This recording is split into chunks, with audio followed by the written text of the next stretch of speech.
तुम्ही हा सेशन युट्यूबला लाईव्ह ठेवण्याकरता परमिशन देतात का? हो सर. ओके.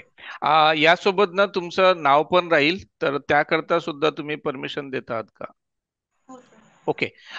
तुम्ही परमिशन दिल्याबद्दल तुमचं धन्यवाद. आजच्या सेशनमध्ये तुम्ही कोणत्या पद्धतीच्या किंवा कोणत्या समस्या प्रेझेंट करायला तुम्हाला आवडेल? तर काही काम असलं किंवा आपण अ, आपल्याला काही समस्या असल्या ज्या आपण पालकांशी त्या साझा करतो हं. किंवा आपल्याला काही स्कूल लाईफ बद्दल काही हवं असलं किंवा अ, काही त्यांना सांगायचं असलं तर त्यावेळेस ते समजून घेत नाही किंवा मग त्यांना कळतं तर ते अ, आपल्याला ते समजवता येत नाही किंवा त्यांनी काही काम सांगितलं तर चिडचिडा पण जास्त येतो, राग जास्त येतो. तर ओके. याच्यावरती काही. ओके. तू जी समस्या आता सांगितलेली आहे आणि ती मला या पद्धतीने कळली, की जेव्हा तुला आई-वडिलांना काही सांगायचं असतं, तेव्हा तुला ती नीट सांगता येत नाही आणि जर सांगता आलं नाही, तर तुला चिड-चिड होतं. बरोबर? ओके. हो. आता बघ, की ज्यावेळेस तुझे आई-वडील तुझी गोष्ट नीट ऐकून घेत नाही, त्यावेळेस तुला काय फील होतं? कसं वाटतं? राग येतो, चिडचिड पण वाटतं. ओके. मग आजच्या सेशनमध्ये रागावर काम करायला तुला आवडेल का? हो. ओके. मग राग तुला कमी करायला आवडेल की वाढवायला? कमी करायला. ओके. हां, वाढवायचं असेल तर आपल्याला काम करण्याची गरज नाही. तो ऑटोमॅटिक वाढेल. बरोबर? पण मला एक सांग, की रागामुळे तुला काय-काय प्रॉब्लेम निर्माण होतो? रागामुळे तुला काय समस्या होतात? निगेटिव्ह विचार येतात. मग एखाद्या वेळेस तर रात्रभर विचार येतात, झोप लागत नाही. ओके. झोप लागत नाही. अभ्यासात मन लागतो का? जेव्हा तुला राग येतो तेव्हा? सॉरी मी ऐकलं नाही. तुला हो. अभ्यासात मन लागतो का जेव्हा राग येतो तेव्हा? हो लागतो. ओके. पण झोप डिस्टर्ब होतं हो. आणि सातत्यानं नकारात्मक विचार मनामध्ये येत राहतात. ओके. बरं मला एक सांग, की रागाऐवजी कोणती भावना तुला फील झाली, तर त्याच्यातनी तुला मदत होईल? हां, कारण राग जेव्हा फील होतो त्यामुळे तुला काही मदत होत नाही, बरोबर? तर रागाऐवजी कोणती भावना तुला फील झाली, तर त्याच्याने तुझी हेल्प होईल? काही चांगलं घडलं किंवा मग नाही, मी आनंद. भावना, भावना. आनंद, ओके, आनंद, रिलॅक्स. बरं मला एक सांग, की ही गोष्ट खरंच पॉसिबल आहे का? की जेव्हा तुझी गोष्ट ऐकल्या जात नाही आणि तुला त्या घटनेच्या वेळीच रिलॅक्स फील होईल, हे खरंच तुला पॉसिबल वाटतं का? नाही. नाही. दुसरी एक गोष्ट पुन्हा तुला एक घटना सांगतो मी. सपोज मी कुठून तरी बाहेरून आलो आणि माझ्या घरी लगेच 5 मिनिटामध्ये मोठे गृहस्थ येणार आहेत आणि माझ्या मुलीने घरी कचरा करून ठेवला. ठीक आहे. आणि मी प्रचंड रागावलो आणि मुलीला राग व्यक्त केला. तर त्यामुळे काही फायदा होईल का? नाही. नाही. दुसरं आहे की मी बाहेरून आलो आणि एकदम रिलॅक्स आहे. मुलीने कचरा केला, करू दे. मी रिलॅक्स, शांत आणि आनंदी आहे. तर त्यामुळे मुलीच्या वर्तनामध्ये सुधारणा होईल का? नाही. नाही.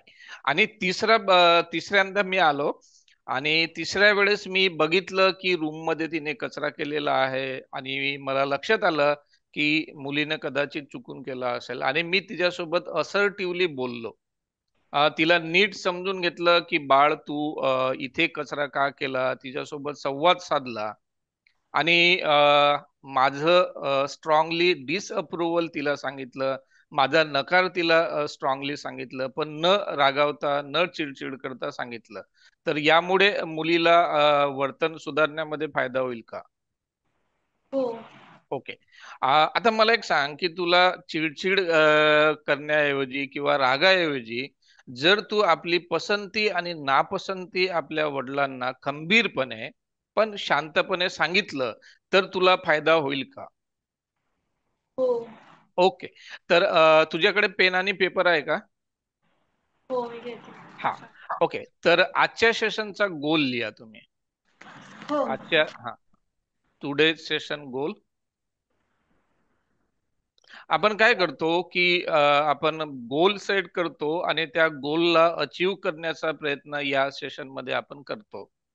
ओके. आणि कागदावरती लिहिलं की आपल्याला फोकस करायला सोपं जातं, की आपण काय ठरवलं, कसं कसं आपण काम करत गेलो आहोत, ही गोष्ट आपल्याला समजायला सोपं जातं.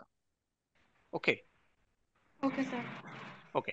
तर आजच्या सेशनचा गोल लिहा की रागाऐवजी असर्टिव्ह भावना फील करणं. रागाऐवजी असर्टिव्ह भावना फील करणं. मित्रांनो, तुमच्यापैकी सर्वांना कमी जास्त प्रमाणामध्ये राग येत असेल. जर तुम्ही पण एक पेपर आणि पेन घेतला आणि त्यावर जर लिहित गेलात तर तुम्हाला पण कळेल. आणि तुमच्याही सोबत जर रागाचा इशू असेल तर त्यावर सुद्धा तुम्ही काम करू शकता. सेशन अतिशय वंडरफुल होणार आहे. ओके. मला एक सांगा की तुम्हाला या सेशनवरती किंवा रागावरती काम करण्याकरता तुमचा मोटिवेशन लेवल किती आहे? तुमच्या मोटिवेशनला 0 ते 10 अंक जर द्यायचे झाले तर तुम्ही तुमच्या मोटिवेशनला किती अंक द्याल? 9. Okay, good. मला आता एक सांगा की तुम्हाला इतक्यात रिसेंटली राग कधी आला? रिसेंटली सकाळी. ओके, म्हणजे एकदम ताजं ताजंच आहे. ओके. हा, थोडस मला डिटेल सांगता का की एक्झॅक्टली कशामुळे तुम्हाला राग आला? काय घडलं होतं की ज्यामुळे तुम्हाला राग आला? सकाळी पेपर होता हम्म. आणि आई सांगत होती की मंदिरात जाऊन ये. हा. हो. आणि बस निघून जाते वेळ नसत, मग त्याच्यावरती राग येतो. ओके. म्हणजे आईने विनाकारण तुला काहीतरी करायला सांगितलं, बरोबर? आणि म्हणून तुला राग आला. सपोज आईने जर तुला काहीतरी करायला सांगितलं नसतं तर तुला राग आला असता का? नाही. नाही. ओके. तर ए, बी आणि सी असे 3 कॉलम करा. ए, बी आणि सी. ए याचा अर्थ होतो घटना, बी याचा अर्थ होतो विचार आणि सी याचा अर्थ होतो परिणाम. ठीक आहे. त्याला सायकोलॉजिकल लँग्वेज मध्ये म्हणजे आरईबीटी मध्ये ए ला ऍक्टिव्हेटिंग इव्हेंट्स म्हणतात, बी ला बिलीफ्स म्हणतात आणि सी ला कॉन्सिक्वेन्सेस म्हणतात. ओके. ए मध्ये लिहा. ए मध्ये लिहा. ए मध्ये की आई मुद्दामून त्रास देते किंवा आईने मुद्दामून त्रास दिला. आईने मुद्दामून त्रास दिला. बघ आता आईने मुद्दामून त्रास दिला त्यामुळे तुला काय आला? राग. ओके. तर सी मध्ये लिहा. सी कॉलम मध्ये राग. ओके. राग आल्यानंतर तुम्ही काय केलात? चिडचिडली. ओके. चिडचिड केलं. सी मध्ये लिहा. चिडचिड केलं. चिडचिड केलं. त्याच्यानंतर नकारात्मक विचार मनामध्ये आले का? हो. हा. नकारात्मक विचार मनात आले. आता ना आपण एक शिकून घेणार आहोत की तुझं राग नेमकं कुठून येतं, तुला राग कसा येतो की जेणेकरून तुला तो राग असर्टिव्ह भावनेमध्ये, असर्टिव्हनेस मध्ये तुला ते कन्वर्ट करता येईल. ओके. आता मला एक सांग की सपोज तुझ्या मम्मीने तुला विनाकारण त्रास दिला नसता तर तुला राग आला असता का? नाही. नाही. याचा अर्थ 100% तू शुअर आहे की मम्मीने विनाकारण तुला त्रास दिला म्हणूनच तुला राग आला. आता ना थोडस आपण बघूया की मम्मीने तुला त्रास दिला म्हणून तुला राग आला की यामध्ये आणखी काही वेगळं घटना आहे किंवा वेगळं काही प्रकार आहे का? सपोज तुझ्याच वयाचे तुझे 10 मैत्रिणी घेतल्या आणि त्यांच्या आईने सुद्धा तुझ्या आईसारखंच त्रास दिलं तर त्यांना सुद्धा तुझ्या इतकंच राग येईल का? काहींना नाही ना. हा, म्हणजे काहींना कदाचित तुझ्यापेक्षा जास्त राग येऊ शकतं, काहींना तुझ्यापेक्षा मध्यम येऊ शकतं, काहींना तुझ्यासारखं येऊ शकतं, काहींना तुझ्यापेक्षा कमी येऊ शकतं, काही मुली असर्टिव्ह पण होऊ शकतात. आता मला एक सांग, माझ्या हातात पेन आहे, याला जर मी वरून सोडलं तर काय घडेल? खाली पडेल. हा, पडलं. तू करून बघ बरं. खाली पडेल. समजा 2 वर्षाच्या मुलांनी केलं तर हवेत जाईल का? नाही. नाही. 70 वर्षाच्या म्हाताऱ्याने केलं तर पेन हवेत जाईल का? नाही. नाही. समजा रस्त्यावरच्या एखाद्या भिकाऱ्यांनी केलं तरी पेन खालीच पडेल, एखाद्या जगातल्या श्रीमंत माणसाने जरी ही कृती केली तरी पेन खालीच पडेल, एखाद्या शास्त्रज्ञानी केली तरी खालीच पेन पडेल, एखाद्या अडाणी माणसाने जरी कृती केली तरी पेन खालीच पडेल. बरोबर की नाही? म्हणजे याचा अर्थ काय होतो की घटना जर सारखी असेल तर परिणाम कसे व्हायला पाहिजे? सारखे. पण तुझ्या बाबतीत मात्र घटना सारखी आहे आणि परिणाम मात्र वेगवेगळे होत आहेत. काही मुलींना जास्त राग येईल, काही मुलींना मध्यम. मग असं का घडत असावं? असं का घडत असावं? घटना एकच आहे आणि त्याचे परिणाम मात्र तुझ्या मैत्रिणीवरती वेगवेगळे होत आहेत. असं का? त्यांच्या मनात काही वेगळं विचार असतील किंवा हा, एक्झॅक्टली. त्यांच्या हा, कारण त्या घटनेबाबत ते वेगवेगळा विचार करतात आणि म्हणून त्यांच्यावरती त्या घटनेचा वेगवेगळा परिणाम होतो. आता बघ, मगानी तू जे सांगितलं ना की मम्मीने मला विनाकारण त्रास दिला म्हणून मला राग आला, हे पूर्ण सत्य आहे का? आहे का? नाही. तर तू मम्मीच्या रागवण्याबाबत जो विचार केला ना, त्या विचारामुळे तुला राग आला. म्हणजे तुझ्या रागाला तुझी मम्मी जबाबदार नाही, तर तुझे स्वतःचे विचार जबाबदार आहेत. आता मला एक सांग, ही गोष्ट तुला आता कळली, तर ही गोष्ट तुझ्याकरता गुड न्यूज आहे की बॅड न्यूज आहे? गुड न्यूज आहे. आणि गुड न्यूज का बरं? मला कळलं की विनाकारण राग केला मी. हा, नाही, गुड न्यूज पुन्हा याकरता पण आहे की भूतकाळात होऊन गेलेल्या घटना तुला बदलवता येतात का? नाही. भविष्यात होणाऱ्या घटना तुला बदलवता येतात का? हो. भविष्यात होणाऱ्या घटनाला तू कंट्रोल करू शकतं का? म्हणजे त्याच्यावरती आपण काही म्हणजे आपण काही त्याला म्हणजे आपण घटनेमध्ये आपण कसा त्याला फेस करू किंवा त्याचा आपण आन्सर काय देऊ, त्याचा आन्सर काय येईल ते आपण पण समजू शकतो. भविष्यात काय घटना घडतील ही ही गोष्ट तुला अगोदरच माहित असतं का? नाही. नाही. मग आपण कंट्रोल करू शकू का? नाही. नाही. पण तू तुझे विचार बदलवू शकशील की नाही? हा, आणि म्हणून ही गुड न्यूज आहे. आता विचार जर बदलवायचा असेल तर सुरुवातीला आपल्याला माहित पाहिजे की नेमका कोणत्या विचारामुळे तुला राग येतो. बरोबर. आता ही गोष्ट पण आपण चेक करूया. सपोज तुझी आई मुद्दामून तुला त्रास देत, तर याचा काय अर्थ होतो? याबद्दल तू काय विचार करतेस? की जर आई मुद्दामून जर तुला त्रास देत असेल तर याचा अर्थ होतो? लावून दिला तर ओके, मी जास्ती राग क्विकली. येईल.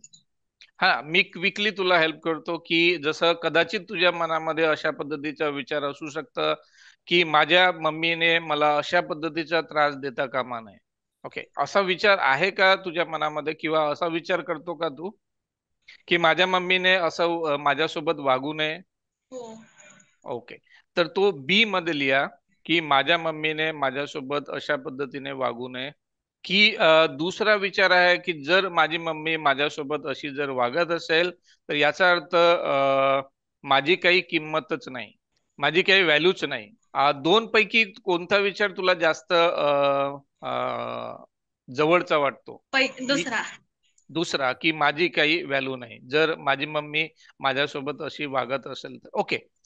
दुसऱ्या विचाराला लिहा की माझी काही व्हॅल्यू नाही, माझी काही किंमत नाही. ओके. आता मला एक सांग की जर तुला सकाळी तुझ्या मम्मीने तुला काहीतरी सांगितलं आणि त्यावेळेस जर तू असा विचार केली असती की माझ्या मम्मीने असं वर्तन करणं मला आवडत नाही, मला पसंत नाही, पण त्यामुळे माझी खरी किंमत कमी किंवा जास्त होत नाही, तर तुला राग आला असता का? नाही. नाही. याचा अर्थ पुन्हा हे सिद्ध होतं की तुला राग तुझ्या आईच्या वर्तनामुळे नाही, तर तुझ्या स्वतःच्या अतार्किक, इलॉजिकल, इररॅशनल थिंकिंग मुळे आला. आणि तो थिंकिंग आहे की स्वतःची किंमत कमी आखणं, स्वतःला वर्थलेस समजणं. आता मला एक सांग की तुझी किंमत नेमकी कमी कशी होतं? जर तुझी आई तुझ्यासोबत अशी वागत असेल तर त्यामुळे तुझी किंमत कशी कमी होते? जेव्हा आई सांगते की त्या मुली अशा करतात, त्या मुली तशा करतात तेव्हा. हो, ही गोष्ट मी समजू शकतो, पण त्यामुळे किंमत कशी कमी होते? मला जसं वाटतं सर की आपणच कुठे कमी असेल तर म्हणून नाही अशी करत. हो, असं वाटतं, पण ही गोष्ट थोडस आपण चेक करूया की हे जे वाटणं आहे हे खरोखर सत्य आहे का. बरं, मला एक सांग की जर तुला वजन मोजायचं असेल तर तू कशाने मोजशील? वजन काट्याने. वजन काट्याने. लिटरनं तर आपण मोजणार का? नाही. नाही. दुसरं, तुला जर उंची मोजायची असेल तर कशाने मोजणार? सेंटीमीटर. सेंटीमीटरने. आणि जर तुला तापमान मोजायचं असेल तर थर्मामीटरचा वापर करशील. हवेची आर्द्रता मोजायची असेल तर बॅरोमीटरचा वापर करशील. प्रकाशाचा वेग मोजायचा असेल तर किलोमीटर पर सेकंद मोजशील. बरोबर. आता हे मोजण्यासाठी एक युनिव्हर्सल युनिट आहे आणि हे जगभर वापरलं जातं, हेच युनिट वापरलं जातं. बरोबर. आता मला एक सांग की माणसाची किंमत मोजण्याकरता तुझ्याकडे काही युनिव्हर्सल युनिट आहे का? मग तुला नाही. कसं माहित की तुझी किंमत कमी होतं की जास्त होतं?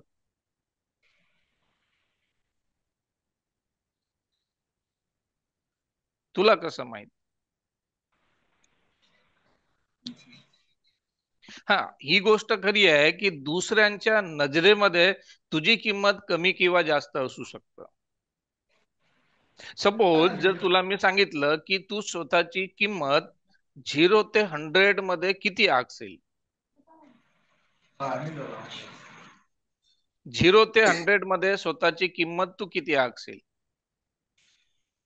75.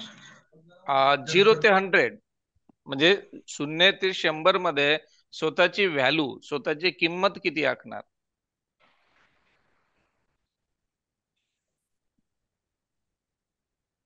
80. Okay, good. जर तू तुझ्या मम्मीला विचारलं की मम्मीच्या नजरेमध्ये तुझी किंमत किती आहे, तर तुझी मम्मी तुझी किंमत किती आखेल?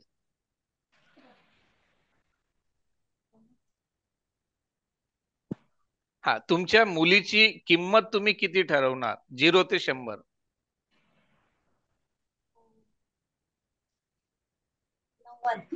ओके, 90. आणि तुझ्या पप्पाला जर तू विचारलं तर तुझे पप्पा तुझी किंमत किती आखतील?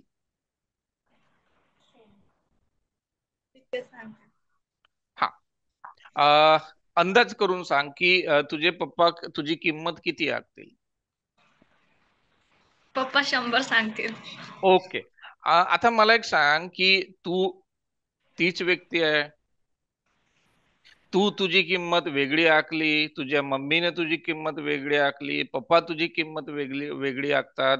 भाऊ असेल तर तो तुझी किंमत वेगळी आखेल, तुझी जवळची मैत्रीण असेल तर ती तुझी किंमत वेगळी आखेल. म्हणून तुझी खरी किंमत कमी किंवा जास्त होतं का?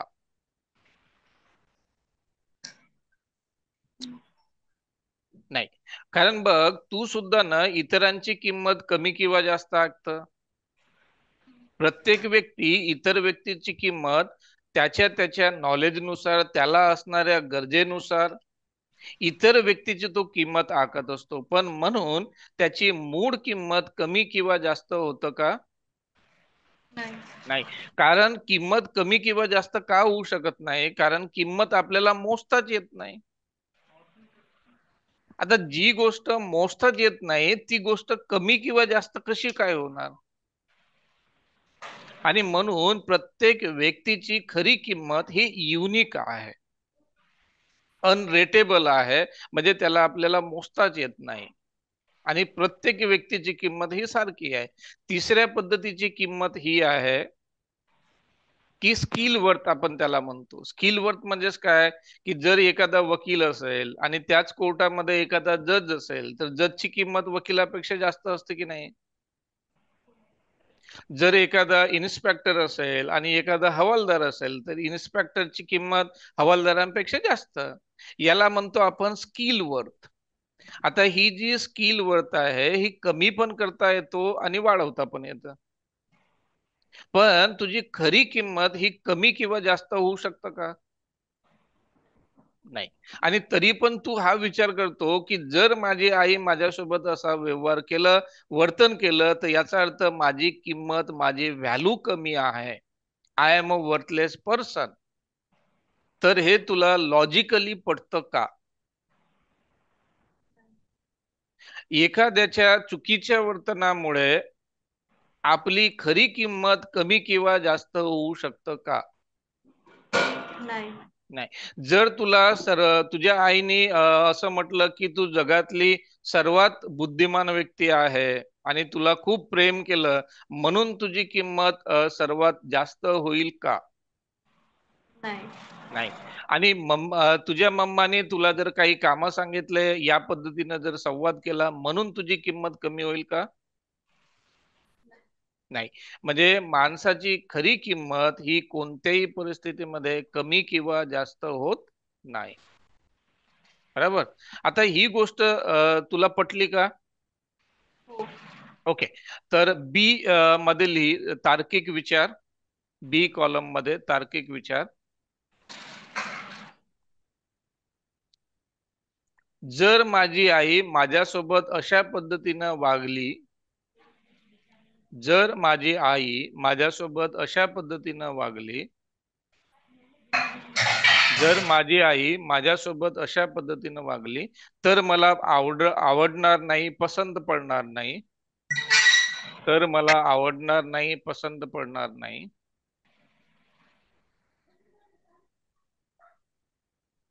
पण त्यामुळे माझी खरी किंमत कमी किंवा जास्त होत नाही. पण त्यामुळे माझी खरी किंमत कमी किंवा जास्त होत नाही.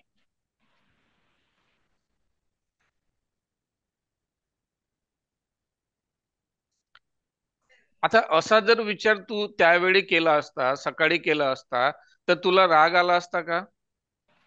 नाही. नाही. आणि मग तुला कोणती भावना फील झाली असती किंवा तू काय केलं असतं? शांततेने ऐकलं असतं. जे ऐकलं असतं. आपली नाराजी व्यक्त केली असती. म्हणजे याचा अर्थ तुला असर्टिव्ह फील झालं असतं. ओके. तर सी कॉलम मध्ये लिहि तार्किक विचाराच्या पुढे असर्टिव्ह फील झालं असतं. असर्टिव्ह फील झालं असतं. ओके. आता बघ, तुझ्याकडे दोन विचार आहेत. एक विचार म्हणजे स्वतःची किंमत कमी आखणं आणि अतार्किक विचार करणं, की जर इतर लोक माझ्यासोबत अशा पद्धतीने वागत असतील तर याचा अर्थ माझी किंमत कमी आहे किंवा किंमत शून्य आहे, असा विचार करणं आणि राग अनुभवणं, चिडचिड स्वतःची करून घेणं. दुसरा एक तार्किक विचार आहे की जर माझी आई अशा पद्धतीने वागत असेल तर मला आवडणार नाही. आवडेल का? नाही. नाही आवडणार. पसंत पडणार नाही. पण त्यामुळे माझी किंमत, माझी व्हॅल्यू कमी किंवा जास्त होत नाही. असा विचार तू पण करू शकतो. ओके. आता मला एक सांग की या दोन विचारापैकी तुला जास्त फायद्याचा विचार कोणता वाटतो?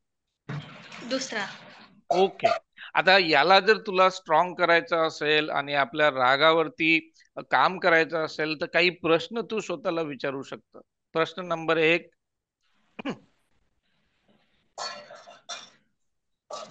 इतरांच्या मान्य किंवा न मानण्यामुळे माझी खरी किंमत कमी किंवा जास्त होऊ शकतं का? इतरांच्या मान्य आणि न मानण्यामुळे माझी खरी किंमत कमी किंवा जास्त होऊ शकतं का?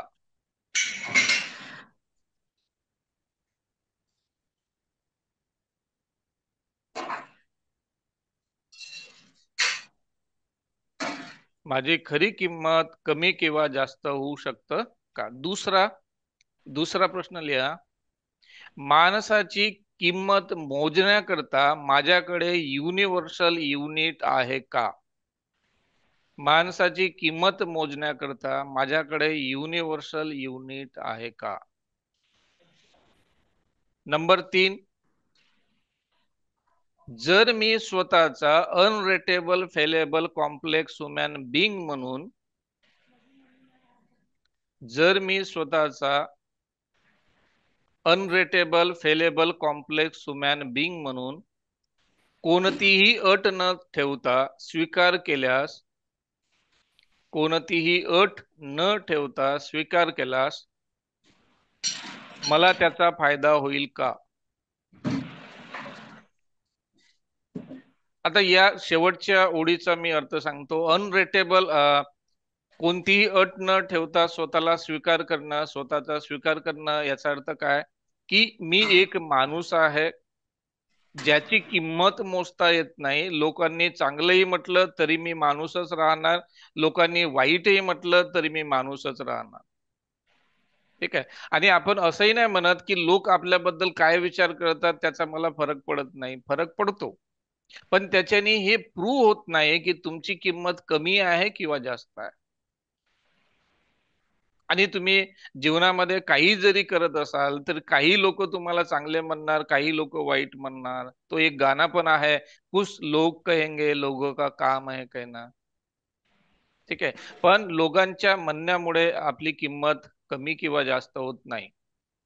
याचा अर्थ अनरेटेबल. फेलेबल याचा अर्थ काय की प्रत्येक माणसाच्या जीवनामध्ये त्याच प्रक्रिया आहेत, ज्या प्रक्रिया तुमच्या सोबत होतात त्याच प्रक्रिया इतरांसोबत सुद्धा होतात. तुम्ही पोझिशन कोणतीही घ्या, पद कोणतंही घ्या, डिग्री कोणतीही घ्या, पण माणसाची जी मूळ प्रक्रिया आहे त्यापासून आपली मुक्तता होत नाही. म्हणजे जसं जन्म झाला, तुम्ही लहान बाळ म्हणून जन्माला आलात, त्या पद्धतीनं तुमचं वय वाढलं, त्याच पद्धतीनं तुमच्यामध्ये बदल होणार. ही गोष्ट सर्वांसाठी लागू आहे. म्हणजे जसं तुम्ही अन्न म्हणून जे काही खाता आहात त्याच पद्धतीचं अन्न दुसऱ्यांना पण गरज असतो, दुसऱ्यांच्या बॉडीमध्ये ब्लडच असतो. सोबतच ज्या पद्धती ने तुमचं एज वाढणार त्याच पद्धतीने इतरांचा, म्हणजे फेलेबल. आणि कॉम्प्लेक्स याचा अर्थ असा आहे की कोणत्याही व्यक्तीचा जीवन हा एखाद्या स्केल सारखा सरळ नसतो. तर कधी खुशी येणार, कधी दुःख होणार, कधी आनंद येणार, कधी आपल्याला त्रास होणार. तर हा आपला जीवन असतो. आणि तिसरा म्हणजे याच प्रक्रियेला आपण अनकंडिशनल ऍक्सेप्ट करणं म्हणतो, की मी एक माणूस आहे, यापेक्षा काही वेगळं नाही. आता ही गोष्ट करण्याकरता काही ऍक्टिव्हिटी पण तुम्ही करू शकता. जसं अल्बर्ट एलिस जे आरबीटीचे जनक आहेत, ते काय करायचे माहित आहे का की एखाद्या चौकामध्ये जायचे आणि चौकामध्ये गेल्यानंतर ते आपल्या हाताला मोठी घडी बांधून ठेवायचे आणि दुसऱ्या व्यक्तीला दिसेल अशा पद्धतीने ते घडी दाखवायचे आणि ते त्यांना विचारायचे की तुमच्या घडीमध्ये किती वाजले. ते व्यक्ती उत्तर द्यायचे, अरे म्हणे तुझ्याच हाताला घडी आहे आणि तू मला कसा विचारतो. नाही म्हणे माझ्या घडीमध्ये इतके इतके वाजले, तुमच्या घडीत किती वाजले. तो म्हणे तू मूर्ख आहे का. म्हणे हो मी मूर्ख आहे. तू कुठून आला. नाही म्हणे मी मेंटल हॉस्पिटल मधनं आलो. आणि लोक त्याच्यावरती हसायचे. आणि तेव्हा अल्बर्ट एलिस हा जो विचार आहे की आता या लोकांनी माझी किंमत कमी आखली म्हणून माझी खरी किंमत कमी किंवा जास्त होऊ शकतं का, हा प्रश्न स्वतःला विचारायचे. की नाही, माणसाची किंमतच मोजता येत नाही म्हणून इतरांच्या मानण्यामुळे किंवा न मानण्यामुळे माझी खरी किंमत कमी किंवा जास्त होत नाही. कधी कधी अल्बर्ट एलिस काय करायचे की हातामध्ये पुराणी मॅगझिन पकडायचे आणि विकायला न्यायचे आणि ते सांगायचे 10 रुपयाच्या मॅगझिनला ते 100 रुपयाची किंमत सांगायचे की हे मॅगझिन 100 रुपयाला आहे. ही मॅगझिन जर घ्यायची असेल तर तुम्हाला 100 रुपये द्यावे लागेल. लोक त्यांना वेड्यात काढायचे. अरे तू वेडा आहे का की ही मॅगझिन केवळ 10 रुपयाची असताना तुला 100 रुपये कोण देईल. तू मूर्ख आहे का. तू कुठून आला. मग ते उत्तर द्यायचे की मी मेंटल हॉस्पिटल मधनं आलो. आणि लोक त्यांच्यावरती हसायचे. आणि मग अल्बर्ट एलिस हे जे प्रश्न आहे हे स्वतःला विचारायचे की माझी खरी किंमत इतरांच्या म्हणण्यामुळे किंवा इतरांच्या प्रतिसादामुळे खरंच कमी किंवा जास्त होऊ शकतं का. तर माणसाची किंमत इतरांच्या वागण्यामुळे किंवा इतरांच्या प्रतिसादामुळे आपली किंमत कमी किंवा जास्त होऊ शकत नाही. ओके, तर हे प्रश्न तुम्ही स्वतःला विचारा आणि हा जो रॅशनल बिलीफ्स जो आहे, रॅशनल विचार आहे, याची तुम्ही जास्तीत जास्त प्रॅक्टिस करा. ते वारंवार स्वतःला विचारत जा. ओके. आजचं सेशन तुम्हाला कसं वाटलं चेतना? छान वाटलं. ओके. आणि आजच्या सेशन मधनं तुम्ही काय शिकलात? काही की स्वतःला वारंवार प्रश्न विचारायचे, काही राग आला तर त्याला नियंत्रण कसं ठेवायचं. ओके. आणि आता जर पुढच्या वेळेस जर तुला राग आला तर तू काय करशील? आधी विचार करेल की हे जर माझी फ्रेंड राहिली असते तर तिने राग केला असता का, हा. किंवा मग मी याच्या अगोदर जर सकारात्मक विचार केला की शांततेने ऐकून घेईल एकदा, आणि मग समजून घेईल आईला की एकदा मला वेळ होतोय असं सांगेल तर मग छान होईल. म्हणजे मम्मा सोबत आपण नीट बोलू शकतो, संवाद करू शकतो, पण त्या पूर्वी आपल्याला रॅशनल विचार करावा लागेल, तार्किक विचार करावा लागेल, की असं जरी आपल्यासोबत आई वागली तरी आपली त्याच्यामुळे आपली किंमत कमी किंवा जास्त होत नाही. ओके. आणि संवाद केल्यामुळे समस्या सुटतात, संवाद न केल्यामुळे समस्या वाढतात. ठीक आहे. आणि नीट आपण आपल्या मम्मी सोबत संवाद करा. ओके. इथे आपण थांबूया. तुम्ही आलात व्हॅलेंटिअर म्हणून, तुम्ही आपली समस्या प्रेझेंट केली आणि आम्हाला शिकण्याची संधी उपलब्ध करून दिली, त्याबद्दल चेतना आपले धन्यवाद. थँक्यू. थँक्यू. अ, थँक्यू. हा, सेशन आता ओपन आहे प्रश्न आणि उत्तरांकरता. जर आपल्यापैकी कुणाला प्रश्न विचारायचे असेल तर स्वतःचा माईक अनम्यूट करून प्रश्न विचारू शकता. ये वीडियो आपको कैसे लगा, ये इंफॉर्मेशन आपको कैसे लगी, कृपया कमेंट्स में जरूर बताएं, ताकि हमें ये बात पता चले कि आपको किस तरह की इंफॉर्मेशन देखना सुनना पसंद है। और यह वीडियो औरों को भी ज्यादा से ज्यादा शेयर करें, वीडियो को लाइक करें। और अभी तक अगर आपने इस चैनल को सब्सक्राइब नहीं किया हो तो अभी इस चैनल को सब्सक्राइब करें। मिलते हैं नेक्स्ट वीडियो में नई इंफॉर्मेशन के साथ में। तब तक के लिए रैशनल सोचे, हेल्दी रहे।